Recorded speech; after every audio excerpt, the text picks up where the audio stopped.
On the next play, Romanek hands the ball off to halfback Billy Stone, who swings to his left, finds plenty of wide open spaces, and scampers for 32 yards down to the Redskin 14. Mark Wilson. Open is Jesse Hester. If the play goes, he's going in. People had to make up signs like that. I mean, they ought to just, go to their homes and read Sanders books. still on his feet, and Sanders is gone. Oh, look at this run. What a run. Marshawn Lynch still on his feet. Has blockers now. He's dancing his way for the touchdown. By the second. You're all the way back at the 30-yard line. Now you can step into it. Here comes the Hail Mary with the game on the line. And the ball is caught! Caught! It's a miracle! Before the Super Bowl, before the billion-dollar contracts, before any of it, there was just a game. At this point, the Redskins massacre 3 bare-line charges. So George Blanda splits the uprights for the field goal that gives Chicago a 3-point edge. This game was played in open fields by coal miners, factory workers, and steel mill laborers who were too tough to quit and too proud to lose. It started in the industrial heartland of America, Ohio, Pennsylvania, Illinois. But by the early 1900s, something was shifting. Teams started paying their best players to show up. Quietly at first. Eventually, openly, which led to 10 teams deciding to sit around a table inside of a dealership in Canton, Ohio. And with a handshake, they built something that would change American sports forever. The American Professional Football Association. Franchise fee? $100. Most of those franchises would be dead within 5 years. Only 2 years later, they changed the name to what we know today, the National Football League. The league existed, but existing wasn't the same as surviving.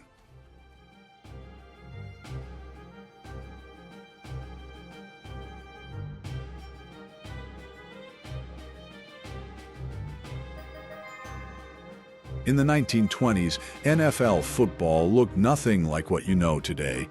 No face masks, no helmets that could actually protect you.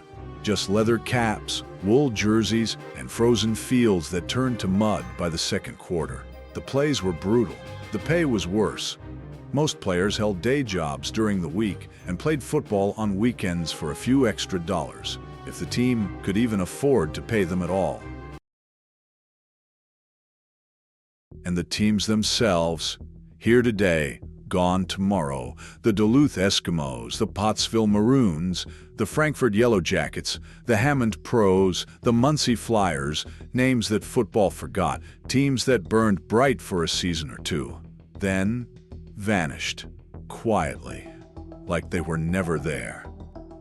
At one point, the league had 22 teams, then 18, then 12, then 10. The Great Depression didn't just hurt people, it nearly killed professional football entirely.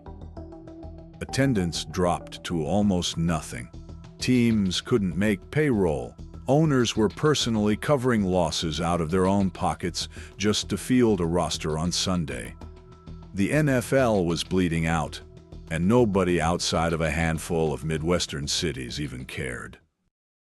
Then came number 77. Harold Edward Grange, out of Wheaton, Illinois. They called him the Galloping Ghost. And if you ever watched him run, you understood why. He didn't just play football. He floated through defenses like they weren't there. Football history on rain-soaked Franklin Field, Philadelphia. Red Grange defeats Pennsylvania. The ball carrier in these rare scenes is the Galloping Ghost himself.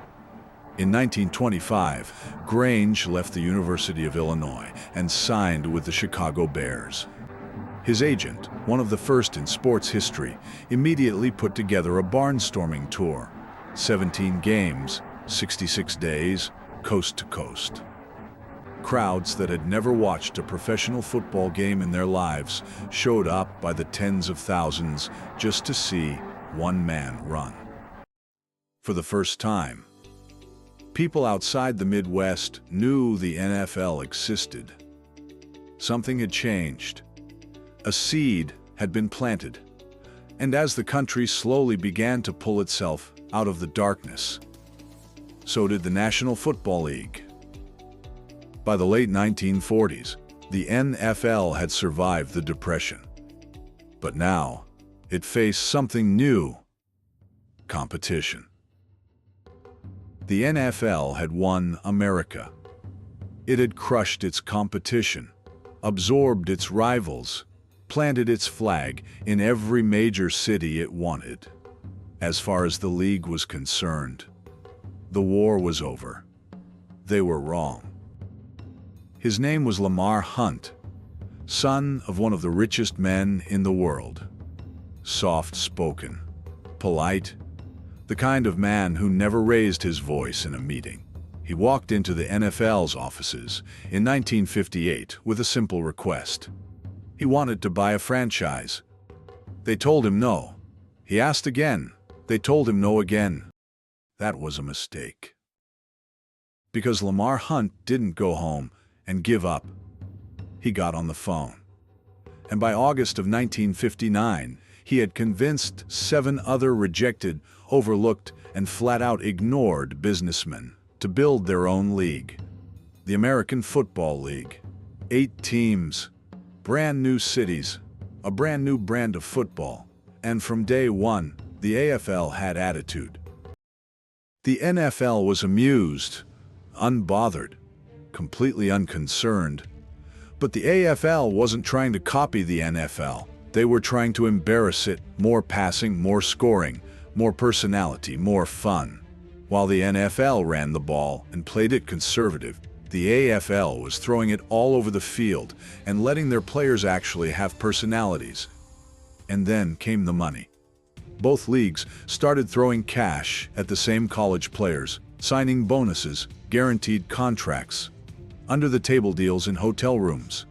The NFL had never had to fight for talent before. Now, they were in a full-blown bidding war, and it was bleeding both leagues dry. But nothing crystallized the AFL's rise more than one man, Joseph William Namath. Now, I don't wear pantyhose, but if beauty mist can make my legs look good, imagine what they'll do for yours. Out of Beaver Falls, Pennsylvania, by way of the University of Alabama, the AFL's New York Jets signed him in 1965 for $427,000. The most money ever paid to a professional football player at that point in history.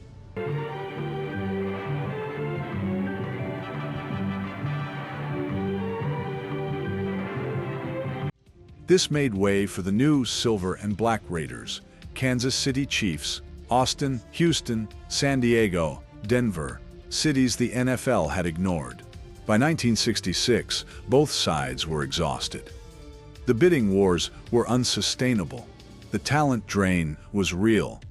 And quietly, behind closed doors, the two leagues started talking. On June 8, 1966, they agreed to merge, but before the full merger took effect, they would play a game, the first World Championship game. January 15, 1967, Los Angeles Memorial Coliseum. From the Coliseum in Los Angeles, with sunny skies, temperature in the 70s, and what a day. Football line up here. Got to take it down, fella. Well played. This is it, the American Football League National Football League Championship.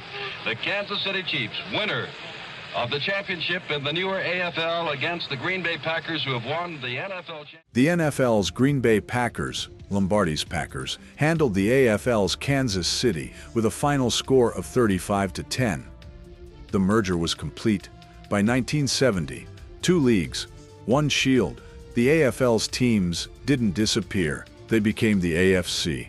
And the rivalries they built, the cities they claimed, the style of football they played, is still in the NFL today. Power changes things. And by 1970, the NFL had more power than it had ever known. A completed merger, a primetime television deal, a Super Bowl that was already becoming a national holiday. But power, real power, always comes with a shadow. And the NFL's shadow was getting darker by the year. The men who played the game, the ones who filled those stadiums and made those television contracts worth anything, were getting tired of being treated like property. The National League football teams are supposed to go into training this week to get ready for the '74 season. But the veteran players are on strike because, they claim, the owners are denying them freedom to have a say in their own careers. This brought the 1974 players' strike. But League barely blinked. The players went back to work, having won almost nothing. But the anger didn't go away. It never really went away. Good evening, everyone. Well, after 8 weeks of often bitter negotiations, the pro football strike is over tonight. Just moments ago, Gene Upshaw, who is the chief negotiator for the players, announced that the players have given their tentative approval to a settlement with the owners of the National Football League. 8 years later, in 1982, a second players' strike. 7 weeks, 57 games canceled. This time the anger had a name: free agency. Players wanted the right to choose where they played. Owners refused to give it. The players went back to work, again having won almost nothing. The bitterness would simmer for another decade before it finally boiled over. But here's the thing about the NFL. It had a gift that no other sports league possessed.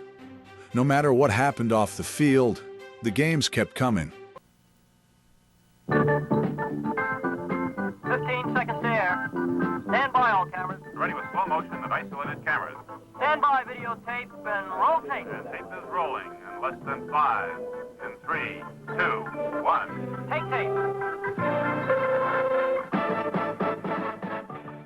The league then made a decision that would change American television forever. They put football on Monday night. Howard Cosell, Frank Gifford, Don Meredith. 3 men in a booth who turned a football broadcast into must-see television. Monday Night Football wasn't just a sports program. It was an event. It debuted in 1970 and ran for 36 years on ABC, the longest-running primetime sports program in television history. Now, the modern-day NFL and what it has become. Stadiums aren't just stadiums anymore. They're cathedrals. Billion-dollar structures of steel, glass, and light that exist for one purpose: to make you feel something the moment you walk through the gate. SoFi Stadium in Los Angeles cost $5.5 billion to build. $5.5 billion for a football field. And on Sundays, from September to February, every single seat is full. But the stadium is almost beside the point now, because the NFL doesn't just live in stadiums anymore. It lives in living rooms, in sports bars, on phones, on laptops, on screens in military bases overseas, where soldiers gather around a stream at 2 a.m. just to watch their team play. The NFL is everywhere, all at once, every Sunday. 32 teams, 8 divisions, spanning every corner of the country. A television rights deal worth $113 billion. For the right to broadcast football games. Super Bowl 58 drew 123 million viewers, not just the most watched Super Bowl ever, the most watched television program in the history of the United States. $18 billion wagered on NFL games every single year, and more revenue generated annually than any other sports league on the face of the earth. Every generation thinks they discovered football. They don't know about Canton, the strikes, the scandals, the leagues that tried to tear it apart. They just know the game. And maybe that's exactly how it's supposed to be. Because the NFL was never about where it came from. It was always about the Sunday in front of you. 100 years, one game, one country that never looked away. This is the NFL.